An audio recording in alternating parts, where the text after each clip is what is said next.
out with a meditation. So if you're in a place where it's safe for you to do so, go ahead and close your eyes. Take a few deep, slow, relaxing breaths. With every inhale, you feel more peace, and with every exhale, you let go of anything you do not want. As you begin to relax more and more deeply, you start to see a light entering into your mind and into your body. And this light grows brighter and brighter until it's the only thing you see. We picture ourselves on the top of a beautiful mountain in the center of a circular grove of trees. And inside the center of this grove, a beautiful bonfire blazes forth, lighting us and the grove up with a sacred golden light. We recognize that this is the light of perfect love and perfect trust, and it burns away everything that is unlike itself, leaving us safe, clear, joyous, and happy. We dedicate this time that we spend together to our Father and Mother, the God and Goddess. And we ask that we be guided and led as we walk upon the way so that we can become happier, more loving, more successful people. And if it's appropriate, you can say out loud, "Blessed be." Today, I would like to discuss the topic of the inner guide or the inner teacher. Every single one of us has a guide. Every single one of us has a teacher. We have a direct line to infinite intelligence at all moments of time and points of space. You can think of it this way. At some point, humanity decided to take a detour, and we decided to experiment living a life of separation. In the Bible, it's called the fall from grace. The way that that's interpreted is very unfortunate because it sounds like we are a sinful bunch that's going to be constantly tried and tested. And then one day, if we're good enough, we'll be let back into heaven. And that's not quite the way that we see things. The way we see things is that we didn't really leave anything. We just fell asleep and started to dream a dream of separation. So our Creator is the force of infinite and perfect love. We look at it as a God and a goddess, a father and a mother. And there's no place that the God stops and the goddess starts. They are like two sides to a battery or two sides to a magnet. They work together, and they are our divine parents. And when we decided, because we have free will, right? When we decided to start pondering ideas of impossibility, such as being separate from our Creator, being separate from each other, and living in a world of separation, our Creator couldn't do anything except just sit there patiently and wait for us to get done playing that game. And then when we decided to wake up, we would be back where we always were, and that's in that place of perfection where we already exist, dreaming dreams of separation and problems. That's a way to look at it. And if we think of it that way, we can also recognize that our Creator, out of absolute perfect compassion, said, yeah, well, let's just make sure you've got a way back. Let's just make sure you've always got a way back. Now, in the Greek myths, you can look at that myth of Ariadne, where she went into a labyrinth, but she had a cord. She had a cord that she brought with her so that she could find her way back out of the labyrinth. And we have put ourselves into a labyrinth, but our Creator, our God, our Goddess, would never leave us unprotected or unattended. And so we always have that cord. We always have a way out. We always have a guide. And that is something that we can't undo, but we can ignore it. We can ignore it. We have all free will. We can do what we will. But we can't do something that's impossible. And what's impossible is separating ourselves truly from our Creator and separating ourselves truly from one another. We can believe we've done the impossible. We can dream that we've done the impossible, but we can't really do the impossible. We can just fantasize that we've done the impossible. But even within that fantasy of impossibility, the truth remains that we have a teacher. We have a guide at all moments of time and points of space that is available to us. And the only reason why we don't experience that is because we don't choose to. So a lot of times what happens is when people hear that they have a spirit guide or that they have an inner teacher, they start to want to obviously get in touch with that force and start to be able to access that, which is a wonderful thing. But they claim that they can't find their teacher, that nothing happens. They maybe do a spirit guide meditation and then nothing happens, or they ask for help and they don't get it. And usually it's because they say they're asking for help, but then if the help doesn't come as the answer they intend, then they ignore it and they say that nothing happened. And what we have to get used to doing is to be open to being actually taught rather than expecting a particular answer when we ask a question. We want to teach ourselves. That's really what's going on, is we want to teach ourselves. We want what we want when we want it. And then when things don't work out for us, oftentimes then we're at least open to the idea that there's another way. But usually we are so arrogant and we're so into our own solutions rather than real solutions that we pretty much ignore anything that doesn't look like what we think it should and say that it's not there.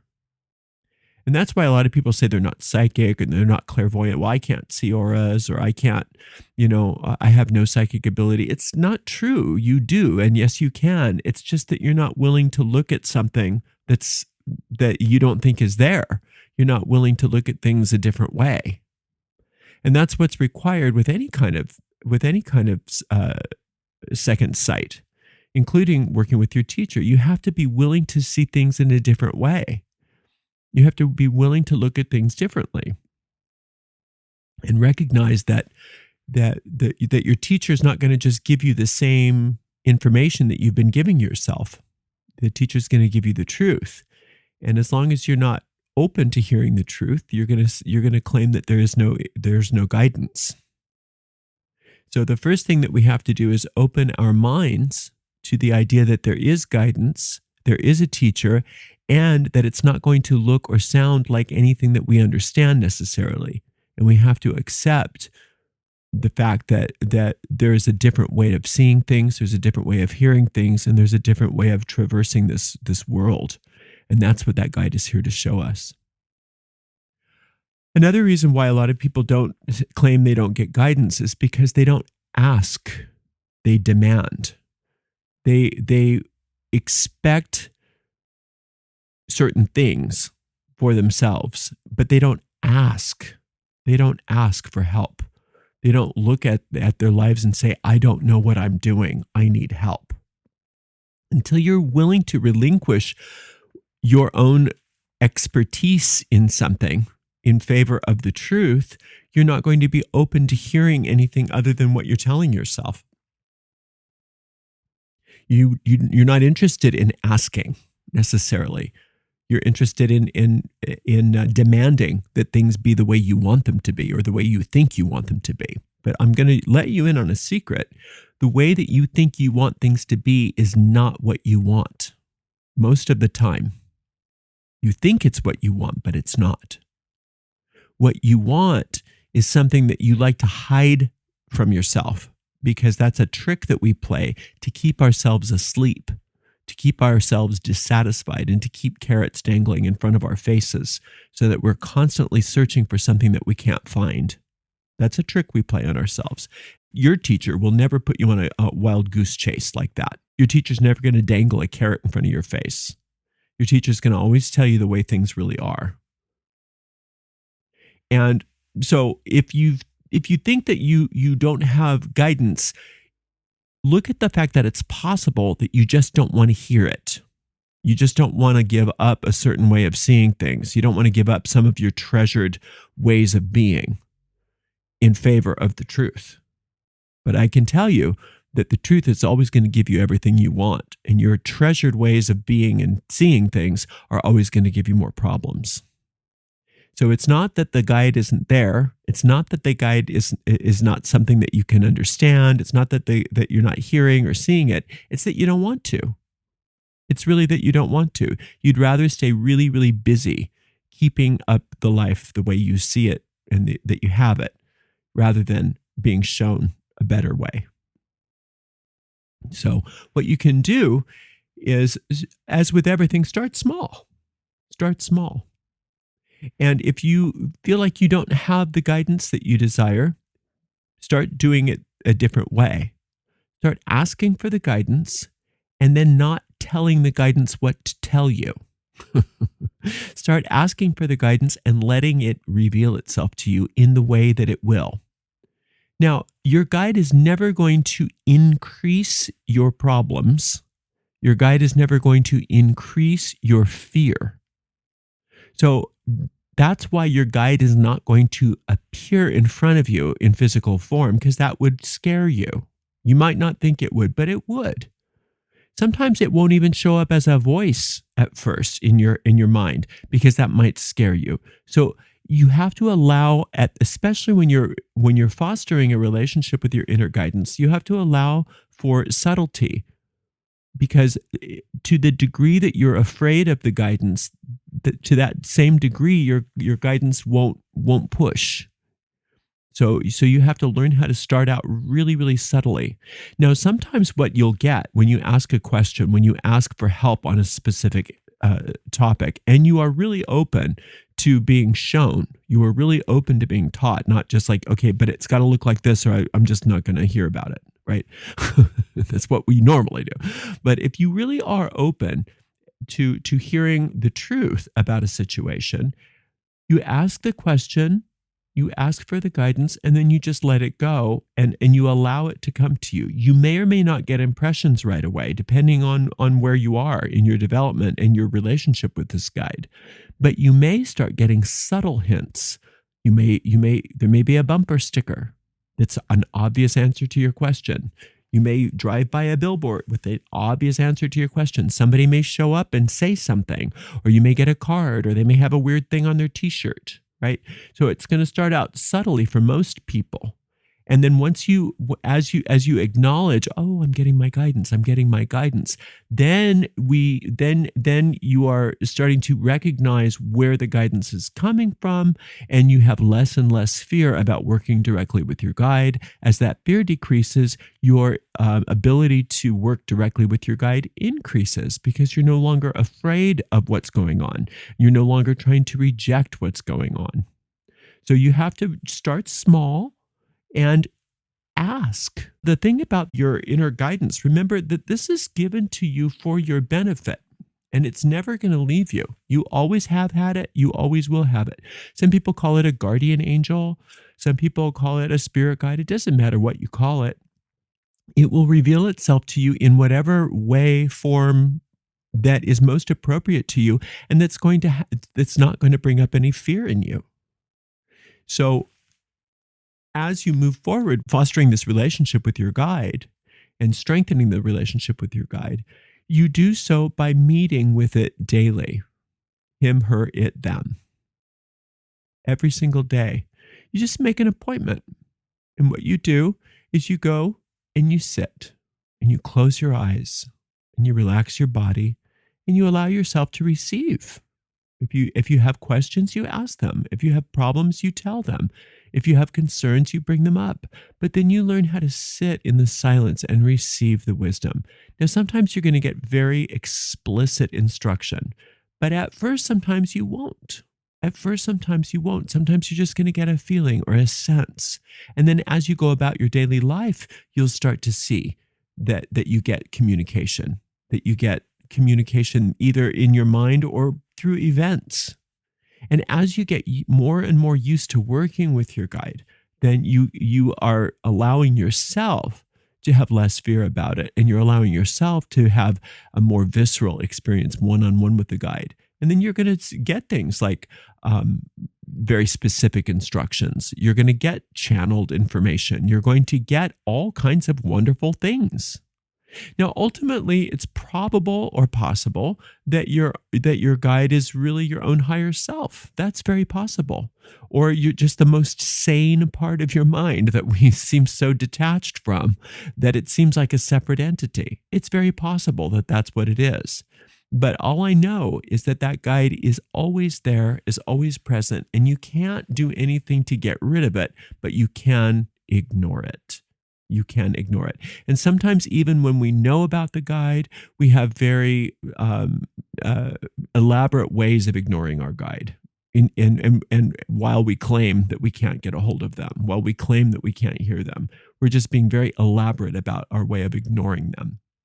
So, your guide being in the realm of spirit, your guide sees things differently than you do. Your guide knows things that you don't know. Your guide has a vantage point that you will never have in this world. So you trying to figure out anything all on your own is never going to work as well as you bringing it to your guide, and then you guys work together.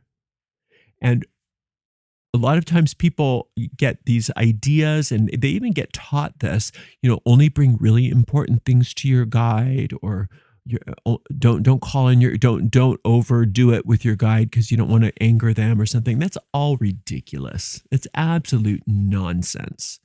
Your guide is there for you 24/7, and your guide wants you to bring everything to them. Big things, little things. You start to get into the habit of not making any kind of decisions by yourself. Any kind of decisions, especially if you're a little upset about something. That's when you bring it to your guide, and you get really good at it, where it only takes a few seconds, where you can just excuse yourself and go to the restroom, close your eyes and take a few deep breaths and just say, I don't know what to do, I'm so angry, or whatever. And then you have a moment where your guide can say, well, look at it this way, see it this way, try this, tell her that. So, and sometimes it's surprising what your guide will tell you. Sometimes it's very shocking what your guide will tell you. You may think that the guide's going to say, Joe, just forgive her and let her be. And you may hear it, well, don't let her walk all over you like that, but don't be mean about it. Go back out there and stand your ground, but don't get upset. That may be the instruction that you get. And a lot of times we think that the guide is going to be saying, a certain thing because we have an idea of how our guide is, whereas we don't. And we have to be open and willing to accept information that looks very different than the information that we tend to come up with all on our own. And that's when life gets so exciting. That's when you start to learn how to do things that you didn't know how to do before. That's when you start to learn how to find and foster relationships with people that you would have never even considered finding and fostering before. And it's because you're listening to a guidance system that has a vantage point that you'll never have. It's like having a divine GPS system, whereas once you've really aligned yourself with it, you can't go wrong. The only time you tend to go wrong is by not calling on it, by not using it, by saying, oh no, I know how to get there by myself. And then you get lost in the mountains somewhere. But that's okay, because then you can call on the guide, and the guide will direct you out of the mountains, right? So it's like sometimes we forget that we even have this GPS. And so many people, think that they understand it, but they don't, because they don't use it on a regular basis. And in this world especially, what you don't use, you lose. You know that. Your muscles tend to atrophy if you don't use them.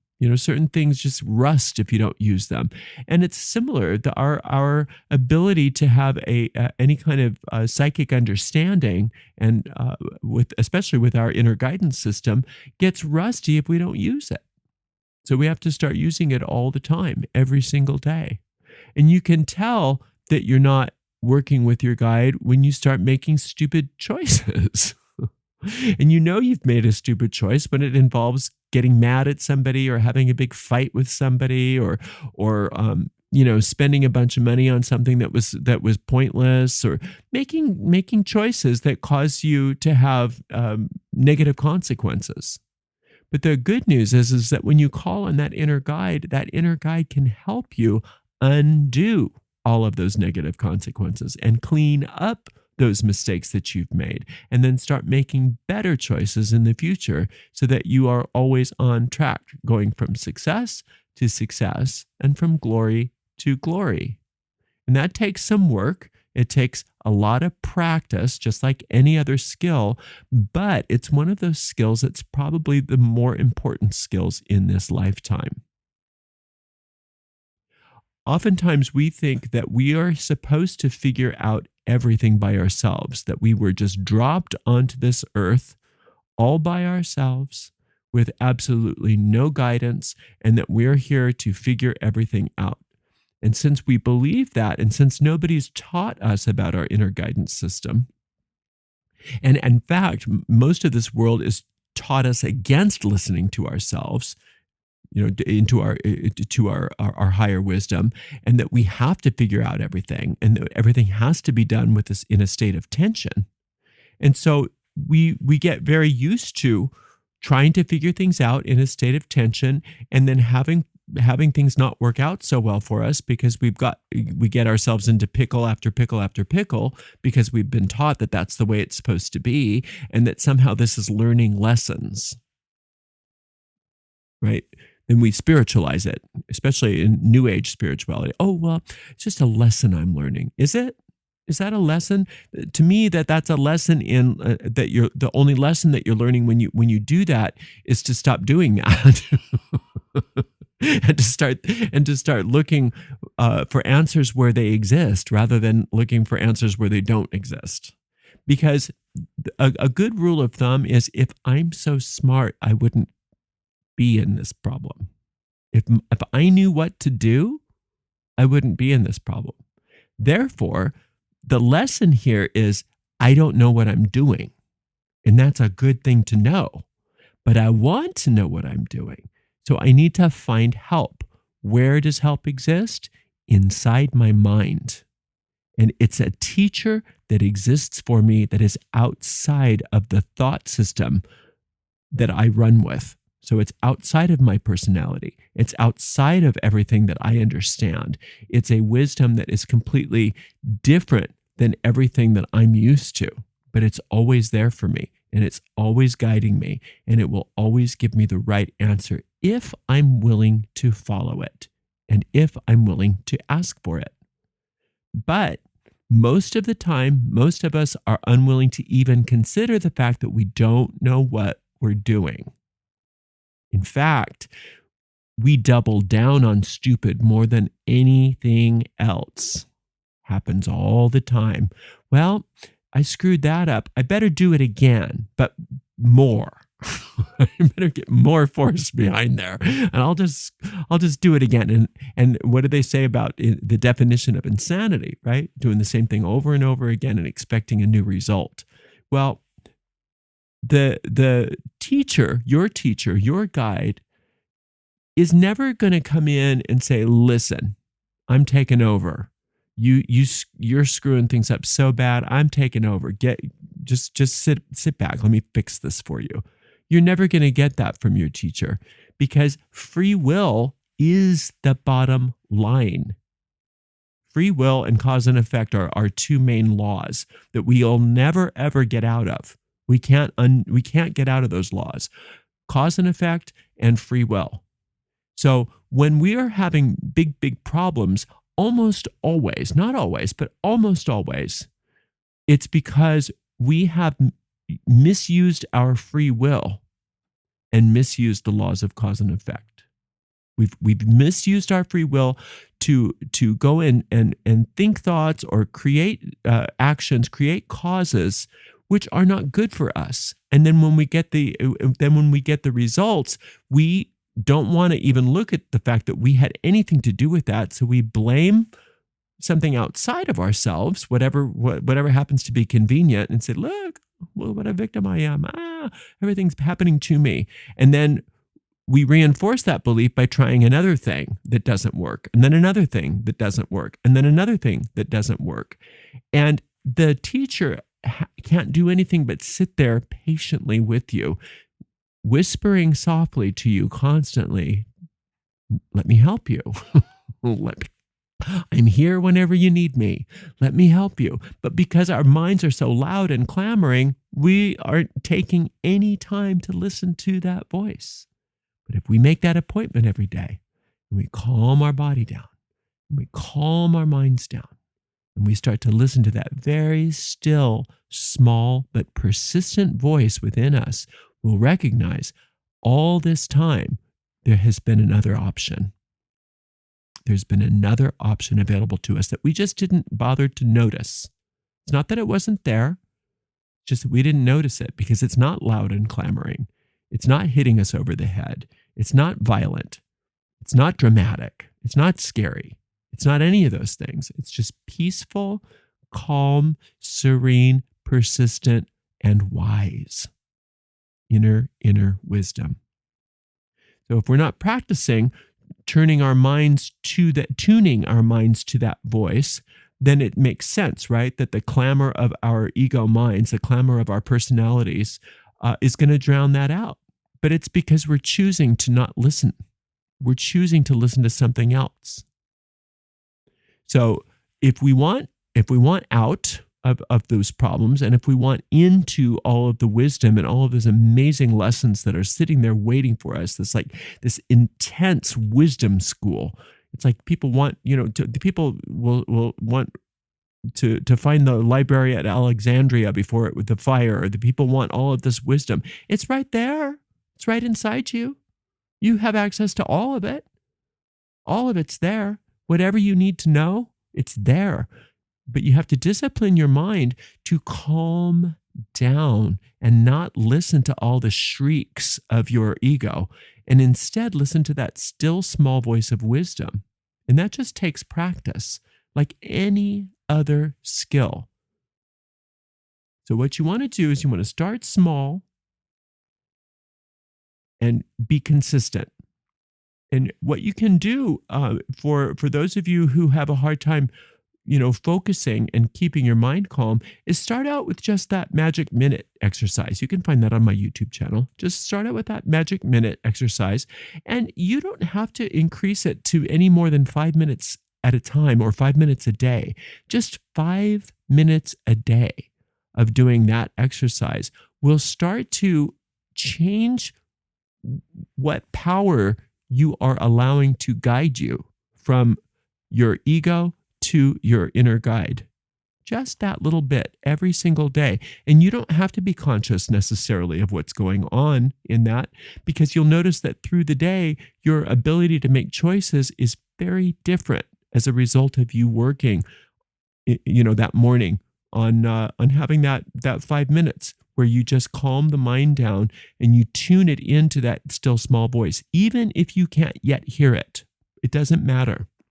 Just acknowledging that it's there and acknowledging that, wait a minute, I don't need to listen to clamor. I can listen to peace. I don't need to listen to shrieks. I can listen to wisdom. I don't need to be upset and worried. I can listen to my teacher instead. And I can make a new choice for this.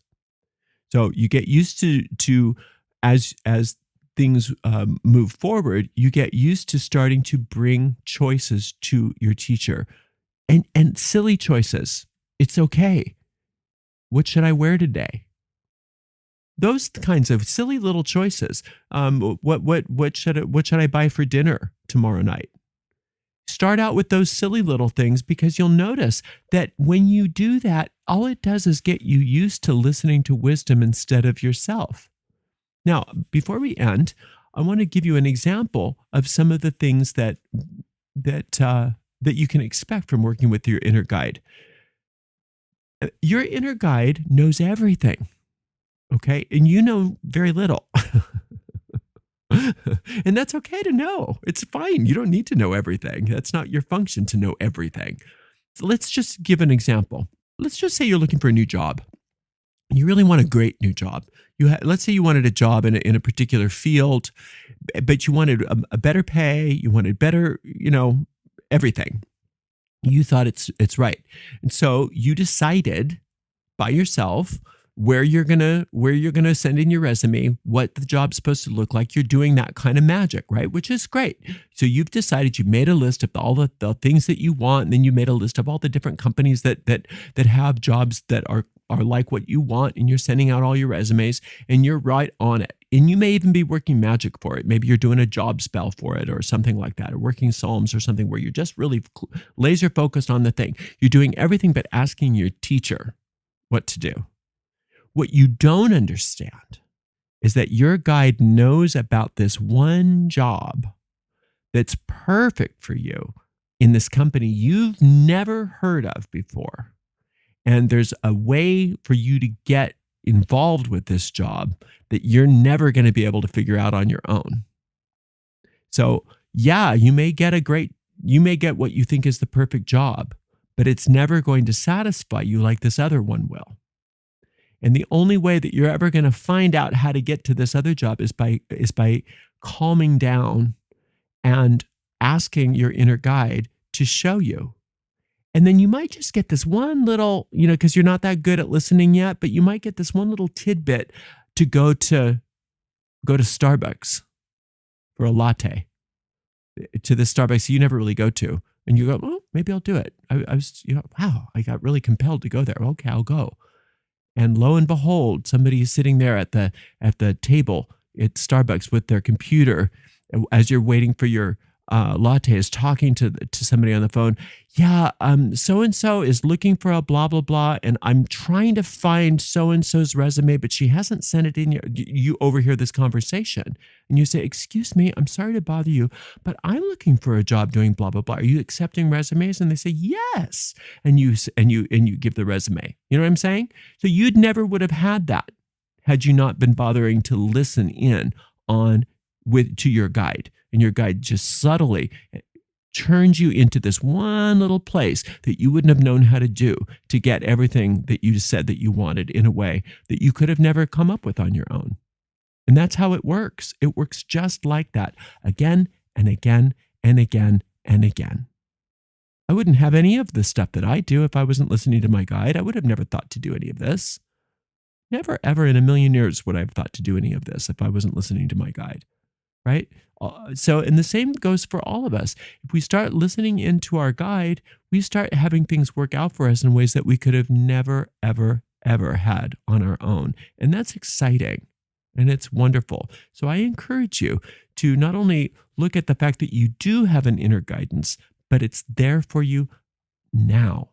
And so it's just up to you to practice the skill of listening, the skill of calming and quieting your mind and listening to a different voice. And also learning, before we end, that to listen not to the first voice that you hear.